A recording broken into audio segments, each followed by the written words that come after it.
दोस्तों, सनातन धर्म के ज्यादातर फेस्टिवल साइंटिफिक टेम्परामेंट वाले रहे हैं। हालांकि छठ पूजा को नेचर बेस्ड फेस्टिवल होने के चलते कई लोग उतना रिलीजियस फेस्टिवल नहीं मानते, बल्कि इसे एक नेचर फेस्टिवल ज्यादा मानते हैं। लेकिन जो भी हो, कहीं ना कहीं ये है तो एक तरह का आस्थावान लोगों वाला फेस्टिवल ही। इसीलिए छठ पूजा भी कहाँ साइंटिफिक एस्पेक्ट से अछूता रह सकता है। छठ पर्व को साइंटिफिक एंगल से देखा जाए तो षष्ठी तिथि को एक खास तरह का एस्ट्रोनॉमिक चेंज होता है। असल में इस टाइम कुछ ऐसी सिचुएशन बन जाती है कि सूर्य की अल्ट्रावायलेट रेज धरती पर नॉर्मल दिनों के कंपैरिजन में कुछ ज्यादा इकट्ठी होने लगती हैं। यहाँ बताना जरूरी है कि अल्ट्रावायलेट रेज को ह्यूमन स्किन के लिए हार्मफुल माना जाता है और धरती की ओजोन लेयर उनसे हमारी रक्षा करती है। लगातार बढ़ते प्रदूषण के चलते इसीलिए इसके खराब होने की बात बताई जाती है। तो दोस्तों, मुद्दे पर लौटते हैं। इस समय जब अल्ट्रावायलेट रेज बढ़ चुकी होती हैं तो इनसे हमारी रक्षा करने के लिए छठ पूजा को काफी विशेष माना गया है। पूरी पृथ्वी को इससे काफी फायदा होता है। ऐसी कई इंटरनेशनल साइंटिफिक रिसर्च में ये बात सामने आ चुकी है कि सूरज की रोशनी के साथ अल्ट्रावायलेट रेज भी धरती के साथ साथ चंद्रमा पर भी बढ़ती हैं। सूरज की रोशनी जब धरती पर पहुंचती है तो उसे पहले एटमॉस्फेयर मिलता है और इसमें एंट्री करने के बाद उसे आयनोस्फेयर मिलता है। अल्ट्रावायलेट रेज को इस्तेमाल करके एटमॉस्फेयर ऑक्सीजन कंपोनेंट की सिंथेसिस करके उसे एलोट्रोप ओजोन में बदल देता है। इस पूरी प्रोसेस से होता यह है कि सूरज की खतरनाक अल्ट्रावायलेट रेज का ज्यादातर पार्ट पृथ्वी के एटमॉस्फेयर में ही अब्सॉर्ब कर लिया जाता है। पृथ्वी तक उसका बहुत छोटा पार्ट ही पहुंच पाता है।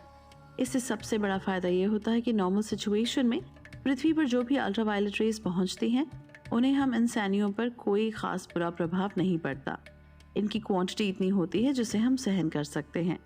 इससे ये स्पष्ट रूप से कहा जा सकता है कि नॉर्मल सिचुएशन में हम जैसे हैं, मन पर उसका कोई बहुत ज्यादा नेगेटिव इफेक्ट नहीं पड़ता।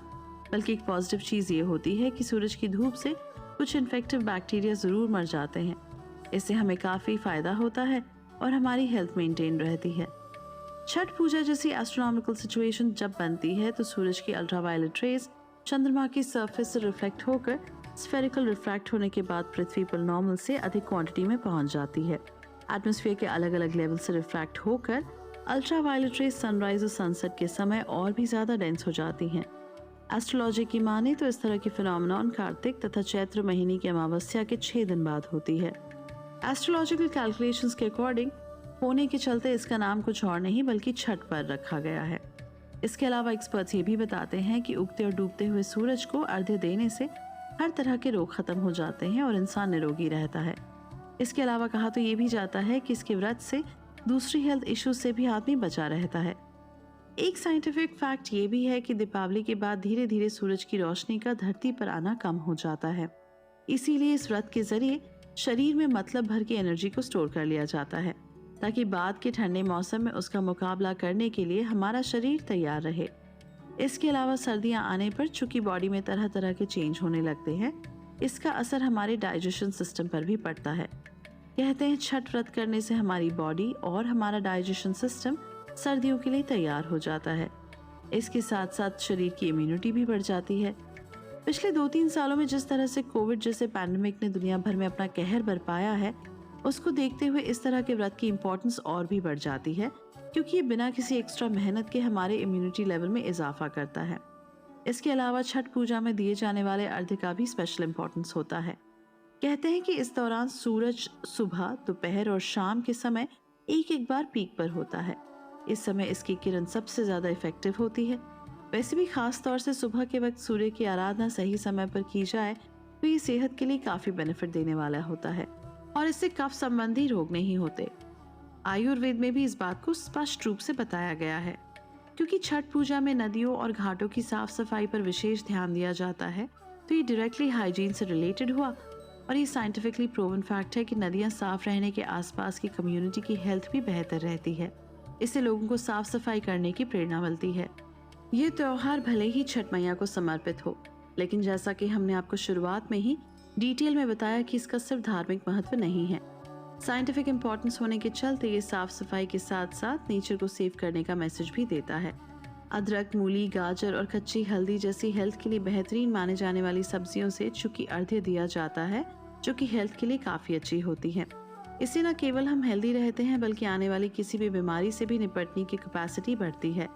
साइंटिस्ट का मानना है कमर तक पानी में डूबकर उगते सूरज की ओर देखना हेल्थ के लिए काफी बेनिफिशियल है। इससे डिटॉक्सिफिकेशन की प्रोसेस कंप्लीट होती है। छठ पूजा में पानी में खड़े होकर अर्घ्य दिया जाता है और क्योंकि सूर्य की किरणों में 16 तरह की कलाएं होती हैं, जैसे reflection, refraction, dispersion, scattering, vibration और डेविसमेंट वगैरह। इसके अलावा पूजा करने पर लोटे से आड़े तिरछी जल की धारा से सूर्य की किरणें रिफ्लेक्ट होकर जितनी बार आंखों तक पहुंचती हैं, उससे हमारी बॉडी को कंट्रोल करने वाला नर्व सिस्टम एक्टिवेट हो जाता है, जिससे हमारे दिमाग की काम करने की कैपेसिटी चौगुनी हो जाती है और उससे ओवरऑल हमारी प्रोडक्टिविटी भी बढ़ जाती है। इससे पहले जो काम हम कर रहे थे वो ज़्यादा परफेक्शन के साथ होने लगता है। जैसा कि हम आपको पहले ही बता चुके हैं कि नेचर कंजर्वेशन के साथ साथ ये हिस्टोरिकल फेस्टिवल आंवला, मकोई और मूंगफली जैसे नेचुरल रिसोर्सेज की इम्पोर्टेंस तो बताता ही है। छठ पूजा के देवरा में प्रसाद के रूप में मूंगफली और आंवले को भी जगह मिली है। आंवला हेल्थ के लिए कितना फायदेमंद है ये तो हम सभी जानते हैं। आंवला विटामिन सी का बड़ा सोर्स है। आयुर्वेद में इसे अमृत फल कहा जाता है। मूंगफली के बारे में भी हम जानते हैं कि इसमें प्रोटीन अच्छी मात्रा में पाई जाती है। प्रोटीन हमारी बॉडी के लिए बहुत ज़रूरी होता है। प्रोटीन का सस्ता स्रोत है मूंगफली। छठ पूजा में सबसे खास बात यह होती है कि प्रसाद के रूप में वही सामान रखा जाता है जो इस सीजन में होता है। छठ पूजा में गन्ने का बहुत महत्व है। आमतौर पर लोग गन्ना का सेवन केवल उसके अनोखे स्वाद के लिए ही करते हैं, लेकिन सच ये है कि कई सारी बीमारियों को ठीक करने के लिए भी गन्ने का इस्तेमाल किया जाता है। गन्ने का यूज पाचन तंत्र की मजबूती के लिए, भूख बढ़ाने के लिए किया जाता है। यदि आपका गला बैठ गया, मतलब आप ठीक से बोल नहीं पा रहे हैं, तो गन्ने को गर्म रेत या गर्म राख में गर्म कर लें और इसे चूसें। इससे गला ठीक हो जाता है। गन्ना नेचुरल शुगर का भी अच्छा सोर्स है। यदि ये सब हम अपनी लाइफ में शामिल करते हैं तो हम शायद कभी बीमार नहीं पड़ेंगे। दोस्तों, इस एपिसोड में बस इतना ही। छठ पूजा हमारे लिए सभी तरह से फायदेमंद है। इसकी हर पूजा में कोई ना कोई संदेश छुपा हुआ है। हमें भी इसके महत्व को जानना है और अपने जीवन में शामिल करना है। सूरज जिससे हम हर दिन रूबरू होते हैं, उसके महत्व को जानते हुए भी हम अपनी लाइफ में सूरज को जगह नहीं देते।